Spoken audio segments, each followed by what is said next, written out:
it's a long time ago. But someone who was involved with Pentacle, and I remember we stopped by there and I walked into that house and I was transfixed. I mean, I just thought this is the coolest place ever. To find a little gem like that up in the woods, oh my gosh, I was crazy.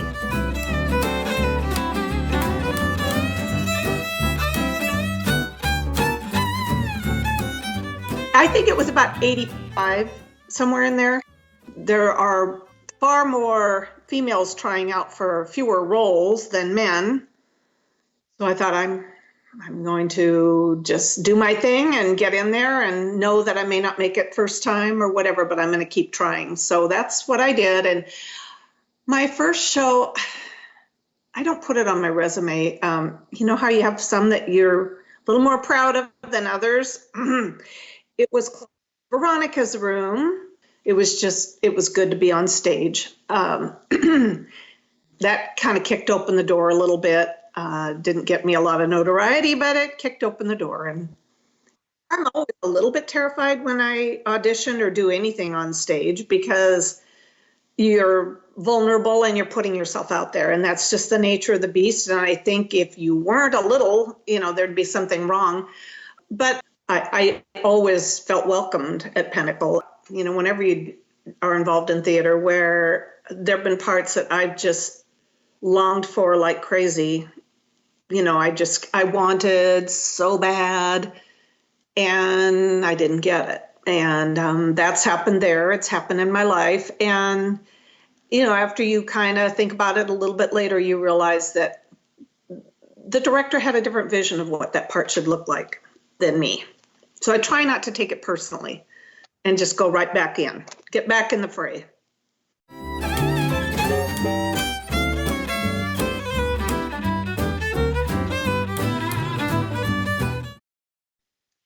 At my count, I think it's about 16 at Pentacle. I don't know that there's one that just stands out as the favorite because as I've gone through certain ones, they've been my favorites through the years. The first time Pentacle did The Nerd, I played in that, and I have to say, we had so much fun with that show. To go every single night and work with these amazing, funny people, Tom Hewitt being one, because he played the nerd in that one, we just had so much fun. And so that was a huge favorite. I had the honor of being in The Women of Lockerbie, and it's still on my bucket list when this is all over to go to Scotland. I want to go to Lockerbie. It just felt like a play of some real significance. And I love the cast that we worked with. Many nights near the end, because the last scene was so touching, we would hear sobs in the audience. And then that, you've touched people in a deep place. And so that's always been really special in my heart too.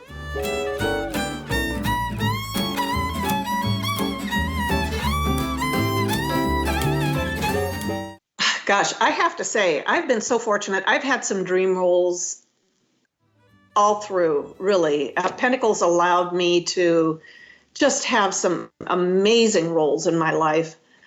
I would have to say, when I was in college, I did summer stock theater, and I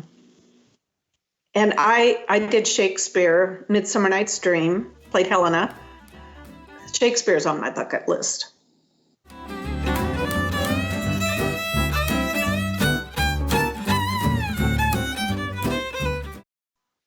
Having been a board member and board president at one time too, and I served on the board about 3 different times over the years, I always felt that being involved in more than just acting was important. So I have been a booth babe, run lights and sound numerous times, and I've assistant directed a couple of times. In the early years, I stage managed. I've enjoyed serving as well in other positions in the theater.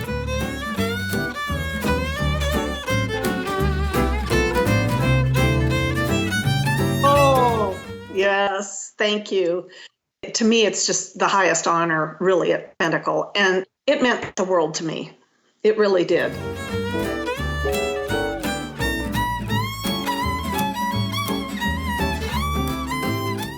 really, truly the thing I think for me that makes Pentacle so special is just the spirit of the place. I mean, I've acted in different theaters. I've, been in a bigger auditorium in college and other small theaters, and there is nothing like the place. I remember many years ago, I was in to Jillian on her 37th birthday. It was one of the first shows I did at Pentacle, and I played Jillian. And I remember coming into dress rehearsals, and I walked in, and they had the soundtrack was Distant Waves and Gulls, and they had just hauled in a whole bunch of sand.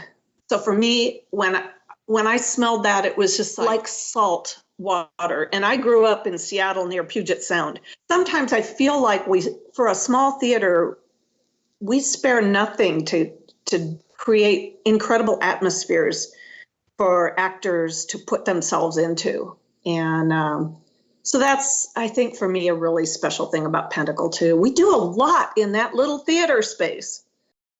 There is nothing that matches live theater, nothing in the world. And I love the fact that Pentacle still believes in producing a rounded season. I've volunteered in the Pentacle office a couple of times, and people come in, and I remember one time, one right after another, this one woman came in, she goes, "Oh, I just like the musicals, all the big musicals, that's my thing." And the very next person who came in said, "Oh no, I like the little obscure dramas." And it just reminded me that we have stayed true to that there is something to offer everyone in the community. It's like when I was in Lockerbie, Women of Lockerbie, you never know when that one thing is just going to touch a chord in somebody's heart. It can sometimes be an emotional release or just the release of laughing so hard you just about wet your pants. That's what live theater does in a way that nothing else can.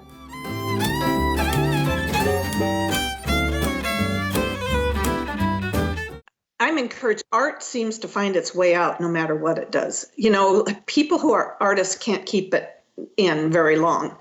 And so on the internet, for one, it spurred a lot of creativity. So we're just finding new ways right now to express it. And that's just what artists do. Every time I drive up that driveway, I'm inspired. Our little theater in the woods, it's waiting very patiently for us, and it's going to be there. And it'll be even more special when we get back to it.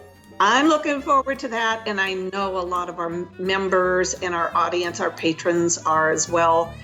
It will be there, and we'll all be so excited to get back.